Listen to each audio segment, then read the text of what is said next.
tahun 2026. Oke, Bang Don, Ya. kita kembali ke Pak Roy. Iya, tadi saya Tetap teringat semangat. pada Pak Roy soal menciptakan masyarakat pengusaha. Betul, Ya, entrepreneur. Jangan mencari pekerjaan. betul. Dalam situasi seperti ini yang dibutuhkan dari pemerintah adalah kondisi yang kondusif orang untuk bisa berusaha, walaupun kecil-kecil.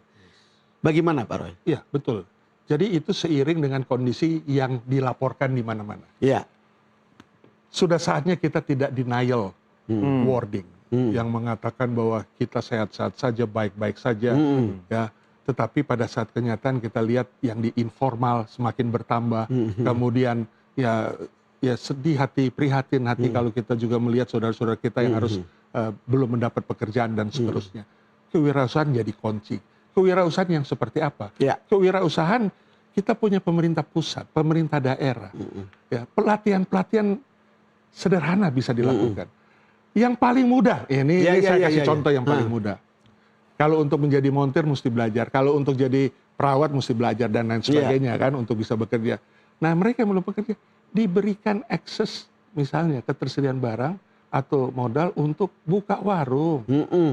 Itu bisa di halaman rumah Pak. Iya. Kalau bicara dagang nggak perlu diajarin, Iya. semua bisa dagang. Semua bisa dagang. Berapa saya beli Berapa modalnya, saya jual. berapa saya jual. Difasilitasi, ya ketersediaan barangnya, akses talangannya, modalnya sehingga mereka bisa hidup, ya tidak nganggur, tidak pesimis, sehingga mereka ada hasil dan ujungnya mereka akan membeli lagi. Harus ada barang. ekosistem dong. Akan ada konsumsi yang mereka lakukan ketika seseorang mendapat pendapatan. Tadi saya katakan sektor yang paling rendah itu masih ada masyarakat di survei oleh World Bank itu di Aspiring Indonesia. Itu yang kelompok miskin itu ada 5 bagian.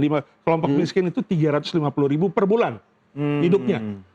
Kemudian kelompok rentan, vulnerable, itu 354 sampai 530.000 rupiah. Kemudian kelompok aspiring middle class 532 sampai 1,2 juta. Nah kelompok tengah 1,2 sampai 6 juta pengeluaran sebulan. Dan yang sudah di atas 6 juta di atas Yang nggak mampu. rich. Artinya apa? Yang dibanding yang rich sama yang 4 yang tadi lebih banyak yang 4 dong. Ini dari skala pembagian saja sudah lebih banyak pasti yang kelompok calon menengah maupun yang menengah dan yang miskin, yang marginal. Bagaimana untuk mereka ini?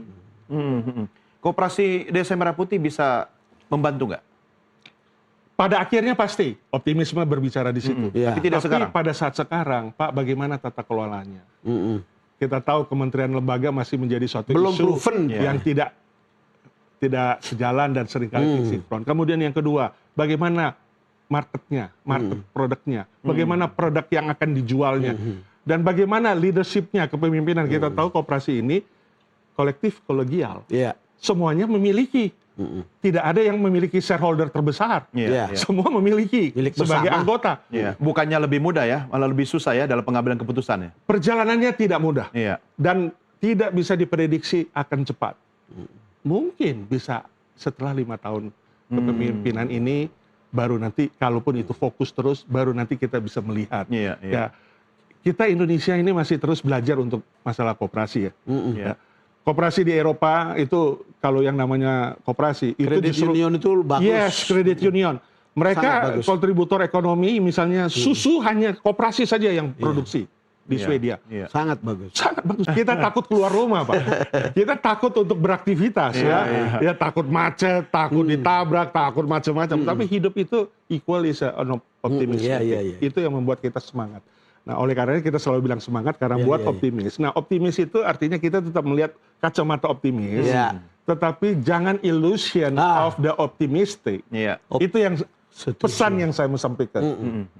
Optimis boleh, tapi kita tidak boleh terjebak dalam ilusi. Jangan merasa kaya padahal kita nggak punya Ya. apa-apa sebenarnya. Kita ini kan masyarakat termasuk pemerintah. Artinya ketika mereka tidak sadar, mereka juga termakan ilusi, kan gawat itu. Bahaya kan? Tidak menjadi real optimistic, tapi menjadi illusion optimistic, illusion growth of economic, stagnan 5%. Cita-cita boleh dong, nggak ada yang salah cita-cita 8%. Tapi kita sudah punya RPNJP, Bapak sudah buat bagus, Semua bagus. semua kementerian lembaga buat. Konsep oke. Yes, di atas on the paper kita nggak dari scratch ya, sudah hold on semuanya. Tapi bagaimana hubungan kementerian dan lembaga, hubungan pemerintahan pusat dan daerah, bagaimana pengentasan kemiskinan, bagaimana corruption issue ya, yang setiap bulan kalau kami pelaku usaha hanya terkagum-kagum dan prihatin sebenarnya karena ada saja yang mesti masuk tipikor, mesti masuk hotel Prodeo dan lain sebagainya, tidak hanya swasta tapi juga ASN dan lain sebagainya. Ternyata kan tidak mudah mengatakan optimistik itu. Nah, itu. Ya, tapi ini kan pemerintah akan efisiensi APBN nih, Pak Roy. Ya. Dengan demikian, sektor swasta keterbitannya harus lebih besar. Ya. Nah, coba saya kaitkan dengan upaya kita untuk compete di kawasan regional ini. Betul. Sudah baterainya lemah, bahan bakunya kurang, ya jalan pun sempoyongan, masih tetap semangat. Sekali lagi, tetap semangat dan optimisme adalah keluhuran kita. Setiap kita harus melakukan behavior seperti itu. Tapi kan kita tidak berhenti di situ. Nah, itu yang kita mau suarakan selalu kepada pemerintah. Jangan berharap atau optimistik itu yang dibilang baik-baik saja tetap menjadi top of the mind. Tapi apa langkah-langkah nyatanya? Bagaimana wirausaha tadi sudah Pak John katakan. Bagaimana konkretnya mengatasi yang 65% dari populasi Indonesia adalah kelompok marginal, akan menengah maupun yang menengah. Apa mereka ininya, Pak Roy, entrepreneurship-nya, kewirausahaan? Kalau lihat insentif yang dikeluarkan oleh pemerintah, termasuk misalnya untuk kelas menengah nantinya begitu, sebetulnya kan ini kabar gembira untuk para peritel.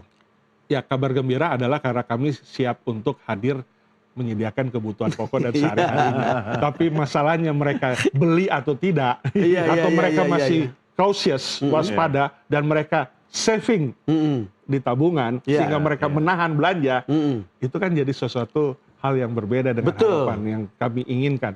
Jadi kembali lagi, kami sebagai sektor hilir, sektor yang mengkontribusi buat konsumsi rumah tangga, salah satunya ya, ada pasar.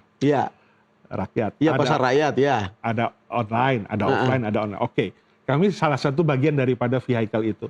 Tentunya berharap perbaiki daya beli, ya dengan kewirausahaan tadi. Jangan tunggu lapangan kerja. Kemudian yang kedua, bagaimana ketersediaan pangan dan kestabilan harga dijaga. Ya, sekarang kan sudah ada penyatuan tuh, apa yang regulator untuk badan pangan itu disatukan dengan kementerian. Kementerian Pertanian. Mestinya lebih bagus dong. Neraca komoditinya harus lebih akurat. Jangan sampai justru kita mau melihat harga, misalnya sekarang, mohon maaf, mau melihat harga patokannya hilang nih sekarang nih. Yang sebelumnya ada di badan pangan, sekarang hilang nih. Kita nggak tahu nih harga patokan yang diharapkan oleh pemerintah misalnya.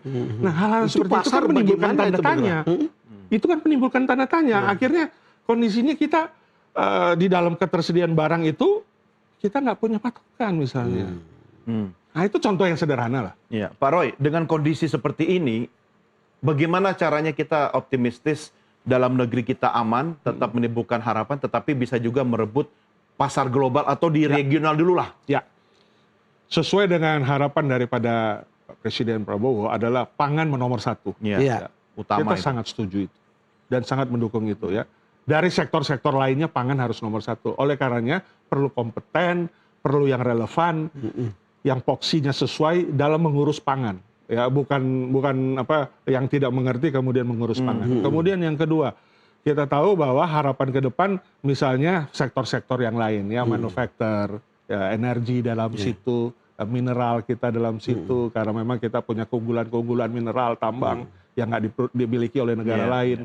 Ya, tapi kan semuanya itu ada keterbatasan. Jadi sekarang pergunakan maksimal. Ya. Kemudian yang kedua di dalam pengaturan regulasi-regulasinya. Nah, regulasi ini kan kadang-kala masih jauh panggang dari api. Jauh api dari panggang atau panggang dari api? Sama aja, sama-sama jauh.